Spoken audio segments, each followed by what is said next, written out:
Thanks for joining us, Jonathan. This is Jonathan, who's joined us on the UK government's Kickstart scheme.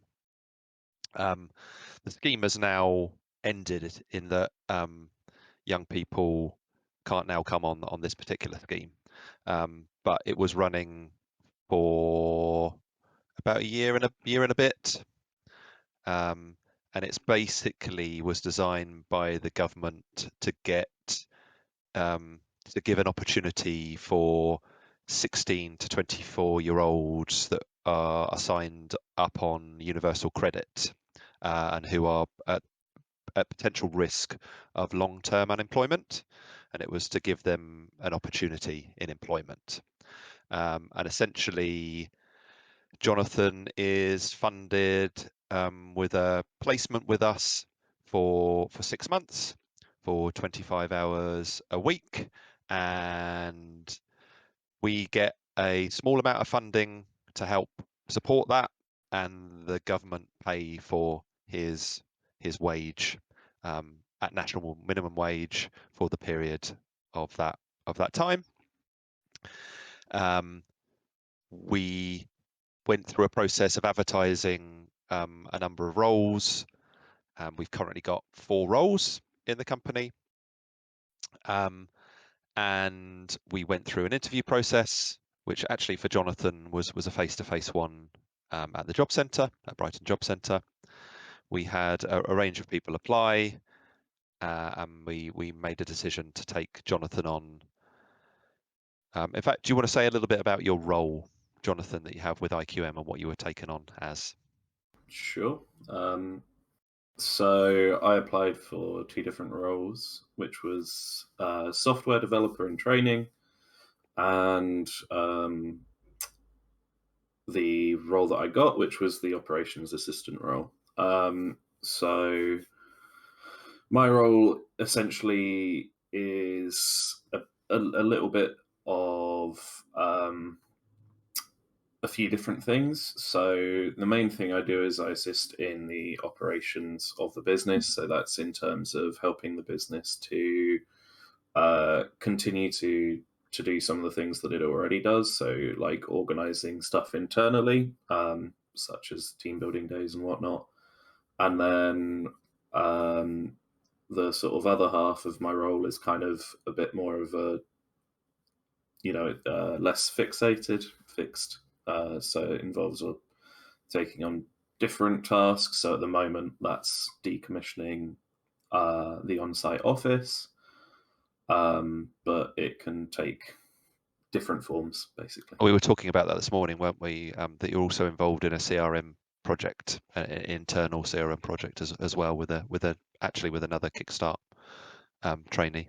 Yeah, so that's one of the other things that is part of sort of the less fixed part of my role. So trying to find a CRM program for us to use is obviously quite a process because there's quite a few different moving parts. And so we need one that suits all of those moving parts. So that's something else that, yeah. Hi, I'm a moving part. And I think one of the things, so we were quite keen as a business. I think there were a number of things for us. One of the things was, can we get an extra resource that could support us? And we're a small business. So that's one element. But I think what's really interesting to me, and I think it's exactly the same for Thibaut as well, is how can we also give somebody an opportunity to learn. We're really keen to support that if we can. And there are certain things that a business has to do if they take on someone as a Kickstart trainee, and that is to hopefully give them a real work experience, and secondly, to give them some training and support with regards to career development, because there's no guarantee the employer doesn't have to give those Kickstart trainees a job at the end of it. So at the very least, if we can give a really good experience where the trainee learns, but also do some career development along the way as well, then we thought that could be really beneficial, and it's actually required as part of that process. So we think as a business, and I know we've had a few discussions about this, Jonathan, but we think as a business that we are at least good, or have been at least good in that process. But actually, we had a bit before we started. We said to Jonathan, we said, we want you to be really honest about this, about what hopefully has gone well, and maybe what has been a challenge or what's not gone quite so well. And we know that you have had a number of jobs, at least 2 or 3 jobs in the past. So maybe some comparison might be useful. And we also know that you know at least one person that's also on a Kickstart scheme as well. So that might be interesting if you know a little bit about their experience as well. I don't know if you've got anything else there, Thibaut. I think start with that, and then I'll probably jump in or ask any questions if we want to dig a bit. But yeah, I'm just curious to hear as well. Cool. Perfect. I mean, maybe you want to go chronologically. I mean, it's entirely up to you. You can reflect on what I've said So there. is there a specific question or bit to start with, or?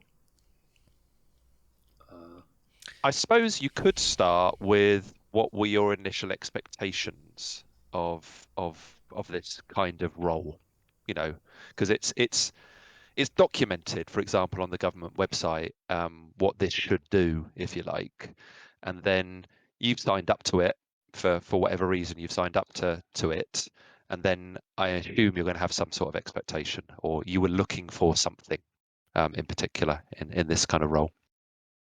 Okay. Yeah, I can work with that. So I started. I suppose what I should do is kind of contextualize my expectations going in. So I started a degree in 2017, which I then had completed in 2021. Yeah. Timings are hard. Anyway, so I completed that degree, and basically, I didn't have a job off of the back of it. I didn't really, despite my efforts at the time, I didn't really land on my feet, as it were. And so, and aside from that, I also had some personal things to deal with. And so, basically, I came out of uni, didn't really land on my feet, like I said, and so I was looking for um, roles sort of pertaining to software, basically, and software development primarily, but really just I wanted to work in software because that's part of where my interests are. My sort of firm interest is in game design, but loosely I'm interested in programming as well because that's obviously a part of that. So basically signing up to Kickstart I was already on universal credit, and so when it came around to all right, you've got to look for jobs and stuff like that, Kickstart was a good place to go because I didn't really have a job lined up where I wanted to work, and I had some quite let's say like I had quite a lot of conditions for where I wanted to work. Ideally, I wanted it to be remote, but more than that, I wanted to work in my chosen field because I felt that if I sort of picked something up in the meantime, then it would be hard to continue to develop my career and my interest towards what I truly want to do. So yeah, that was kind of the context of it. So then coming into Kickstart, like I say, I was looking for experience primarily. Um, I feel like I've got some technical skills, and I feel like my technical skills can show themselves off somewhat in terms of when I go to other companies. I can give them a portfolio and they can see exactly what my technical skills are, but I didn't really have anything in my job history that was pertinent to this. So that the main thing for me was about getting experience in the field that I wanted to be in. And so that was the main thing that I was looking for when I came into Kickstart. My expectations obviously adjusted because I did several interviews, not just one, and other places that I interviewed with, I think, despite the role or the company having a software orientation, it wasn't it didn't feel as direct and as sort of promising to me. It felt more like sort of looking for a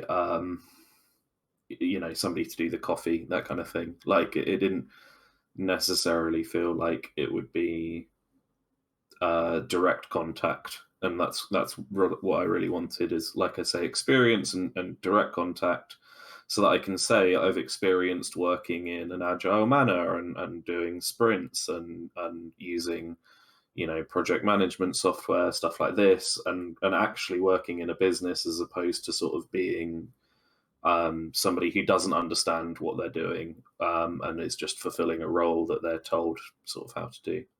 Oh, So just to clarify that, yeah, Jonathan, if I can interrupt, no, of course. some of those other roles were more of a software role, because actually in the end you were offered operations role within a software business rather than a software role within another business context. So one of the other roles I was offered was to do with 3D modeling, basically. Okay. Which was something where I would have had a more direct. So in terms of where I am now in IQM, obviously I don't work on software. I'm not a dev, and that's not really part of my remit.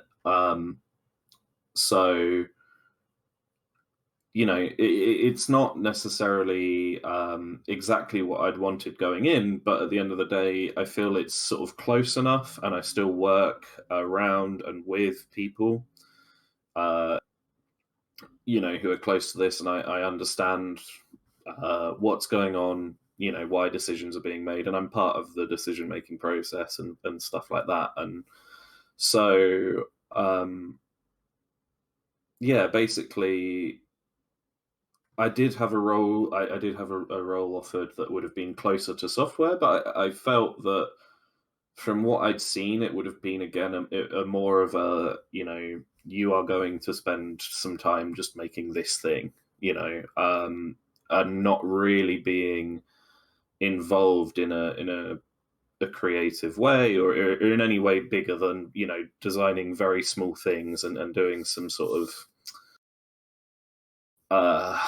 repetitive sort of legwork, as it were. I'm interested, Jonathan, because obviously I was the person that that interviewed you. Did we have two interviews in the end? Did you come Yeah, in and we do it? did Yes, you did. an So online interview. I did that initial interview in person, and then you did an online interview as well.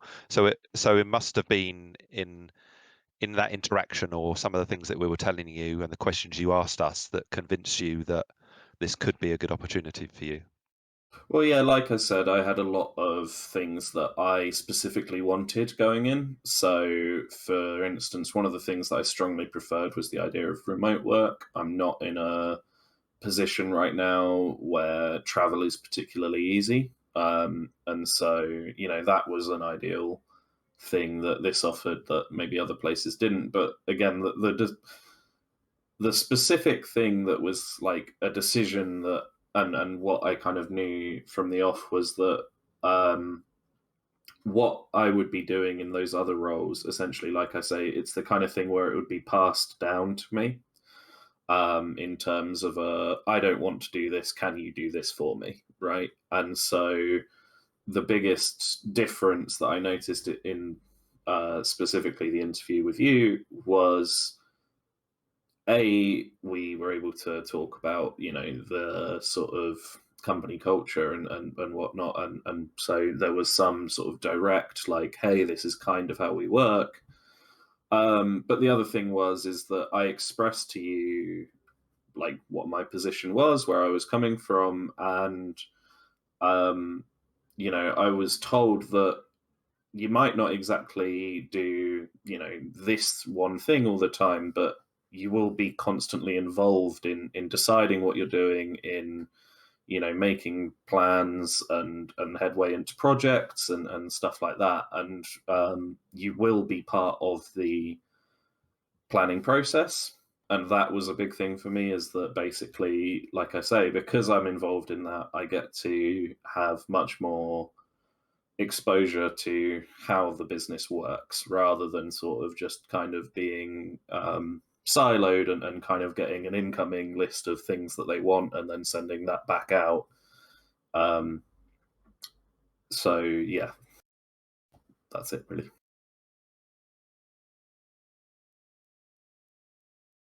Cool. I mean, that's nice, because that reinforces, Thibaut and I, when we joined the business, had a whole range of conversations about how we want people to interact in the business and what agency we want people to have within in the business. And we had these theoretical kind of conversation where we were saying, oh, the most lowly, someone who might be considered to be the office junior or cleaner or whatever. We both felt really strongly, actually, that there's no reason why that person shouldn't have the ability to change the system or influence the system, or to have decision-making power in their own right. Why not? Why not? Why would we waste that resource in somebody? So having more junior people that could be considered and might be taken advantage of in other organizations, because they're a junior person. Oh, they're free to the business. We'll give them all this crap, if you like. That's certainly something we absolutely didn't want to do. We wanted to, I suppose, have the chance for someone to reveal their full potential. And I think you don't do that unless you appropriately challenge somebody. So yes, you're going to need to be directed probably quite a lot to start off with. Yes, you lack in experience, fine.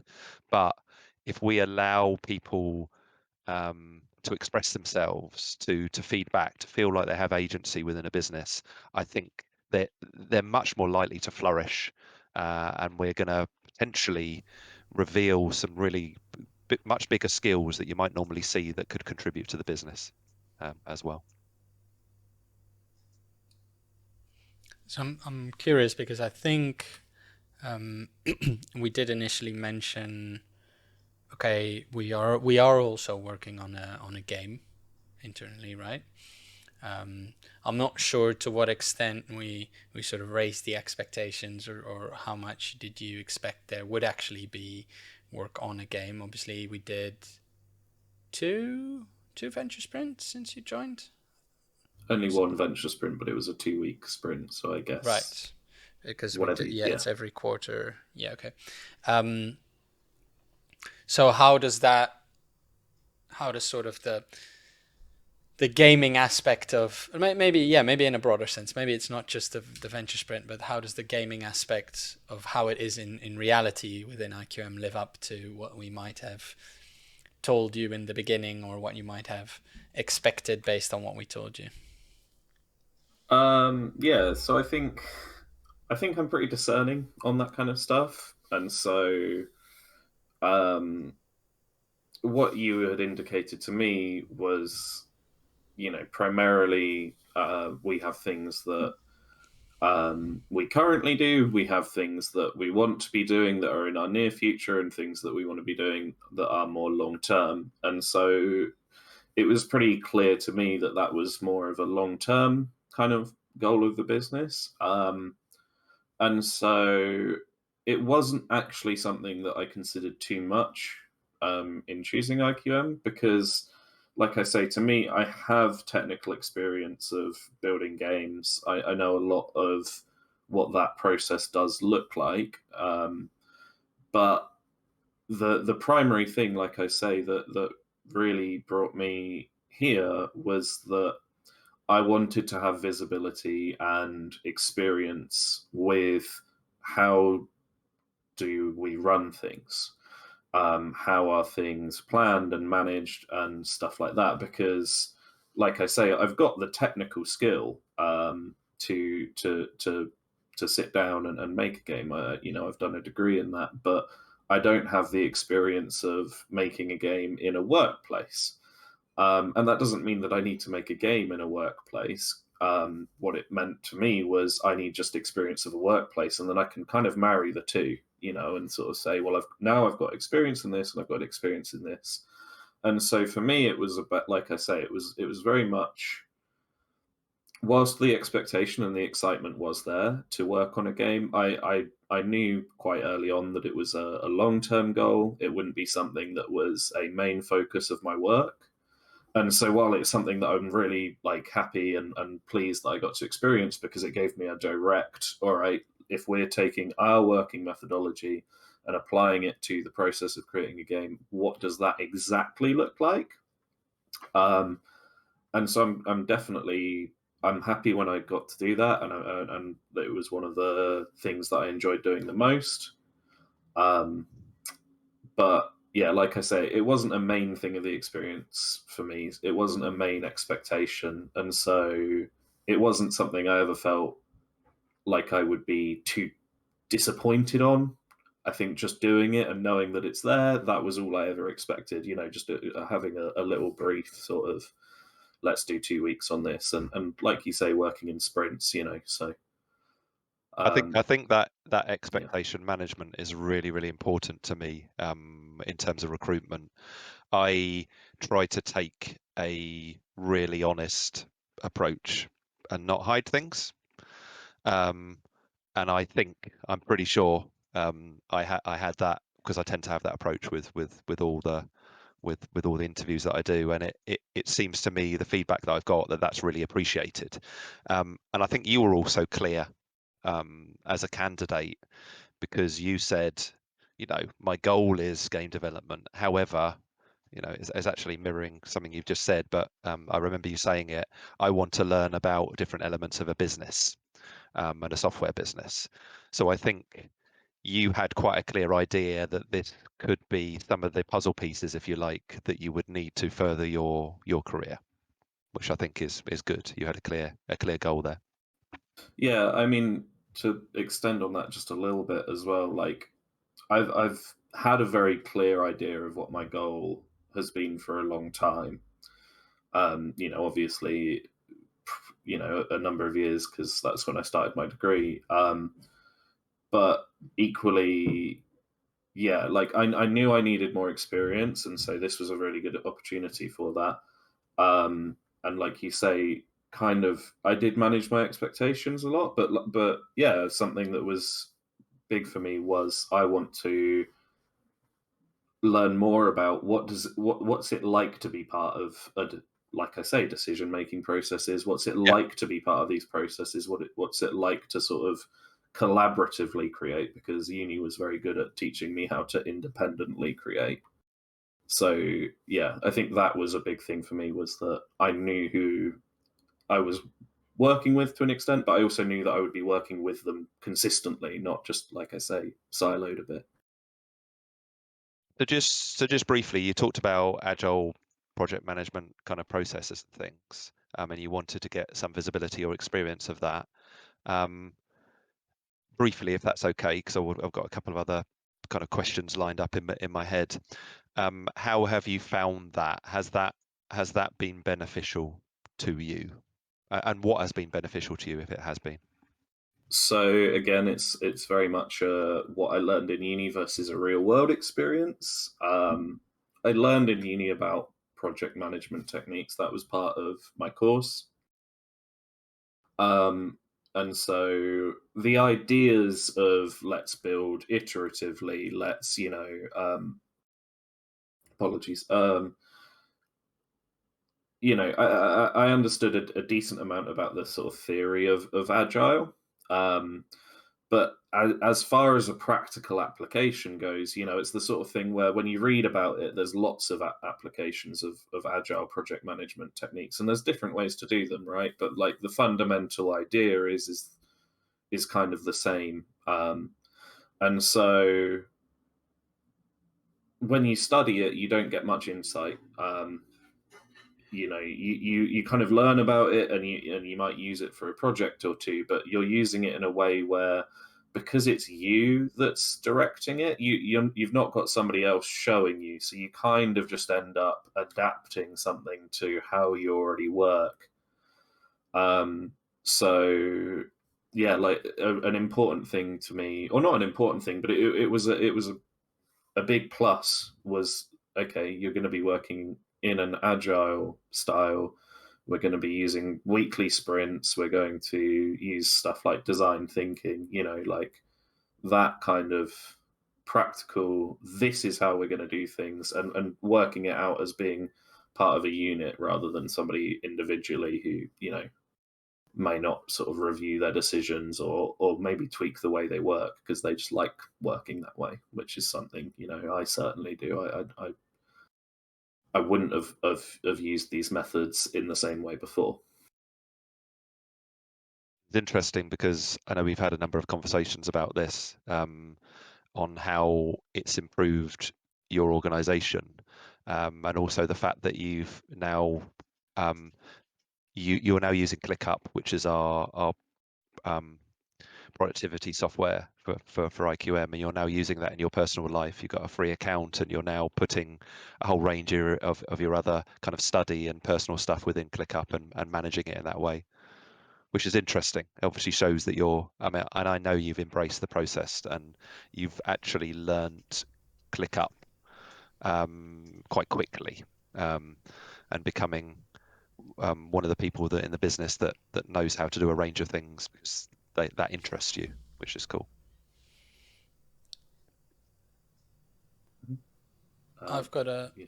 sorry, if you don't mind, I'm interested in, maybe I'm going a bit off script here, Mark, with your questions, but one thing that I'm interested in, because you also worked on obviously the whole onboarding side of things, right? Together with Mark, and going through that experience yourself, and now I think that's something that you closed off, already in a number of weeks ago.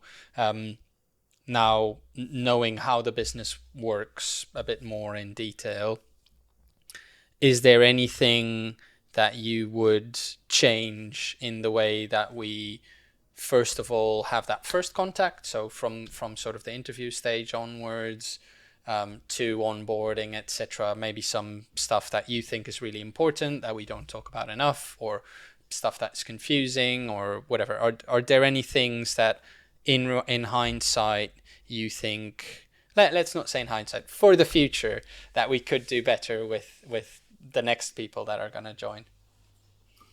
So to an extent, I've already kind of discussed this a little bit with Mark in the when. So one of the early tasks that I was asked to do was to set up an onboarding pipeline and have that be part of our project management software, like you say, in ClickUp. So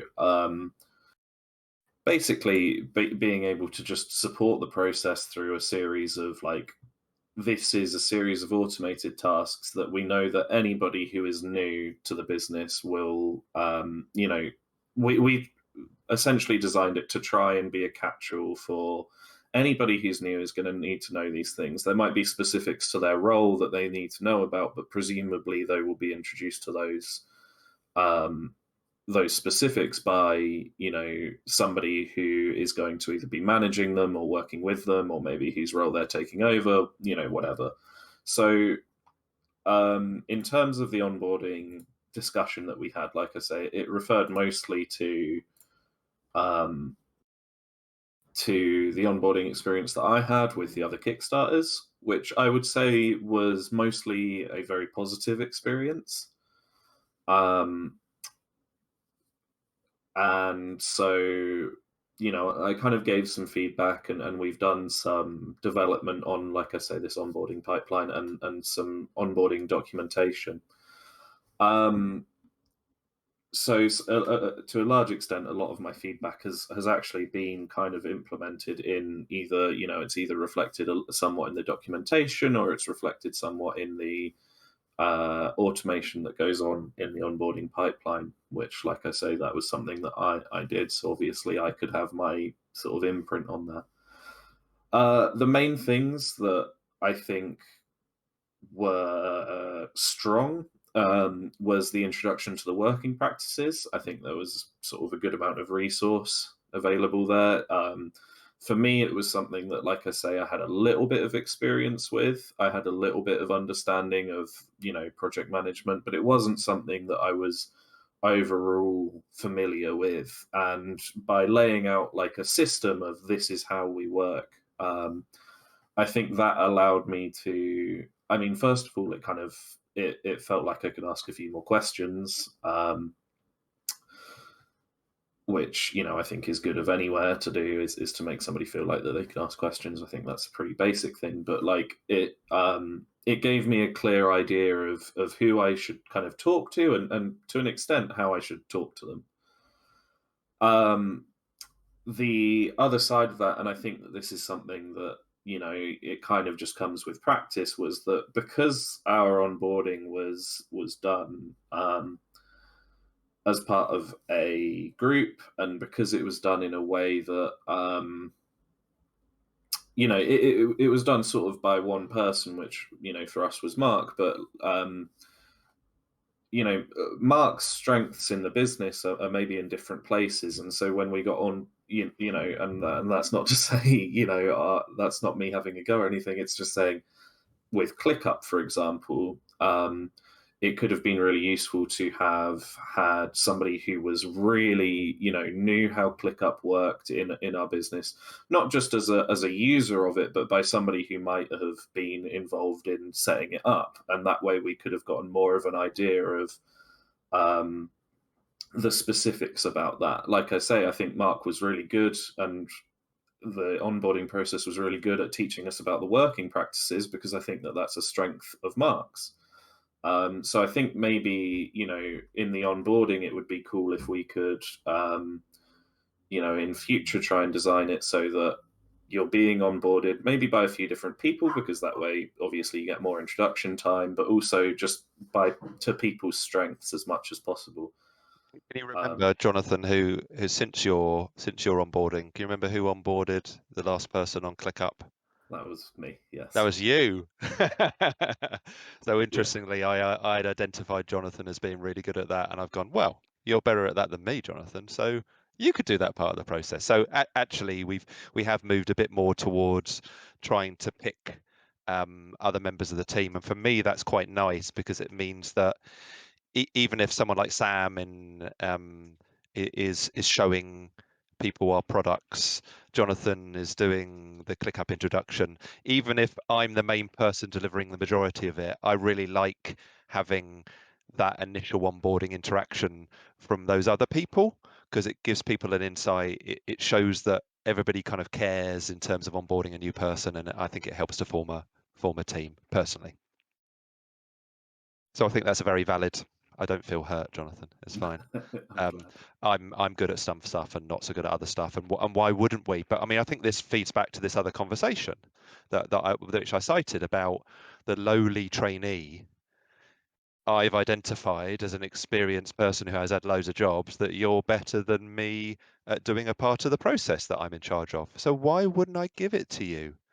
It's ridiculous otherwise. I'm not showing a weakness, I don't think. I think I'm showing a strength in admitting that someone who is a trainee is better than me at part of the process. And I go, oh, cool, he can do that better than me. That's going to give him more experience, make him feel good that I trust him, and add value to the process, because it becomes better, because we're using the right people in the right places. I have a hard stop. I don't mind being deleted from the conversation, and stepping away, and you guys carry on, because I think there's more in this. Maybe, unless you've got anything else linked to that, Thibaut, I've got another kind of area of questioning.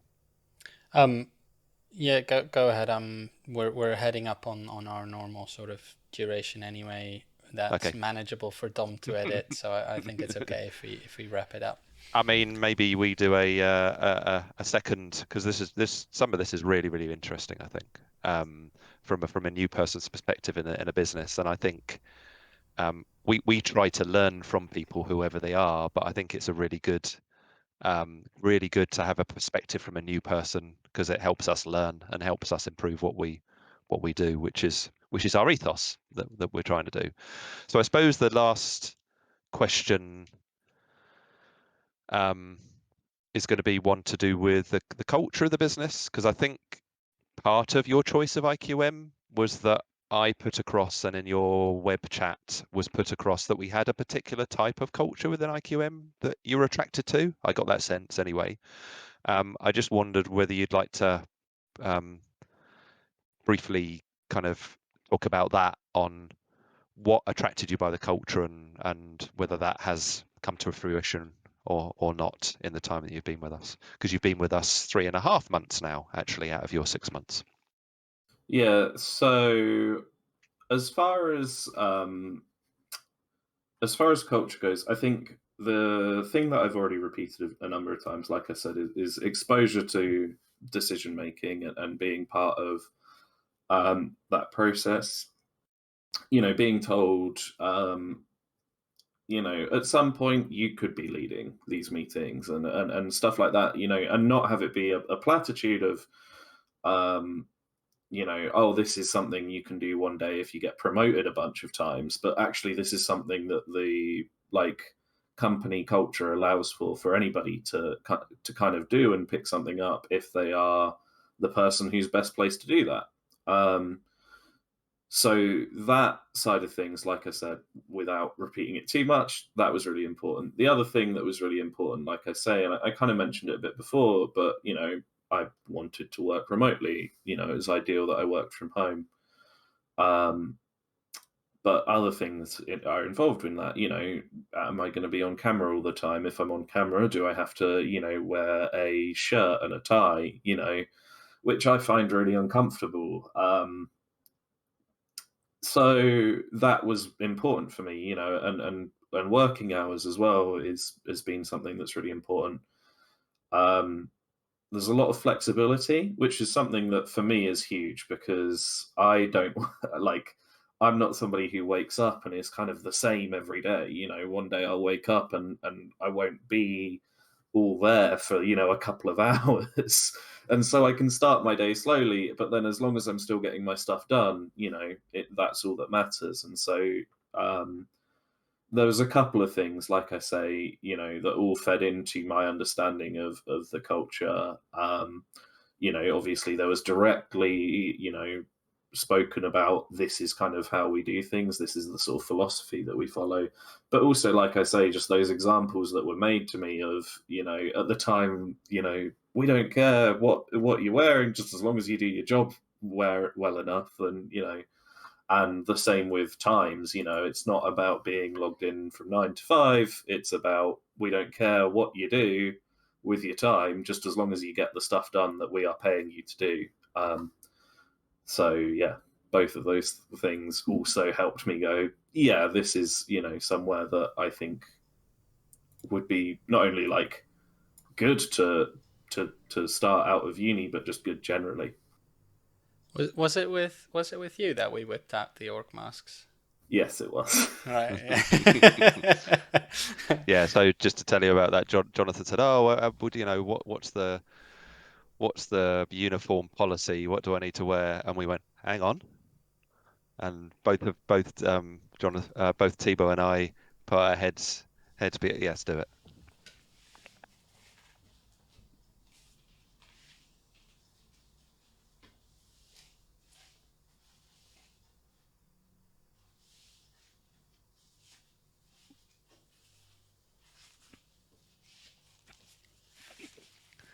Both of us put our heads down and put on these lovely orc masks, just to kind of illustrate how potentially open we are for someone's dress code when they come to work. So There we go. That's a nice closing thought, isn't it? Lovely image to end on. How should you come to work to IQM? As an orc? I don't know. Does it Yeah. really matter? I mean, there are some nuances there. If we had certain customer-facing meetings, then we would want people to be mindful of to be really mindful of that interaction. That doesn't mean they necessarily have to even wear a shirt and tie, but we want people to be mindful and considerate of that so that we can give our customers a good experience. But for internal stuff, as long as we are having a positive interaction, then does it really matter? Does it really matter? I'm not convinced it really matters if we have a good quality and respect for each other. It doesn't matter. And yeah, I'd much rather people feel comfortable. And Absolutely. one of the things, and you've been a part of this as well, Jonathan, is it's important for Mark and myself. We keep hammering on this, that we can see people's non-verbal as well. So I like people to put webcams on because that makes it easier for me, being remote, to actually create a connection with you. But beyond that, being able to read sort of how are you feeling, are you annoyed by what I just said, or happy or excited, or are you distracted or whatever, it helps us have an actual human interaction. But if you want to wear an orc mask, I mean, the orc mask makes it a bit hard to read the facial expression, but other than that, you do you. Yeah. And maybe Orc Mask Tuesdays or something like that. So it's not, so it's more of a segment of interaction. There you go. But yeah, All thank right. you very much for that, Yeah. Jonathan.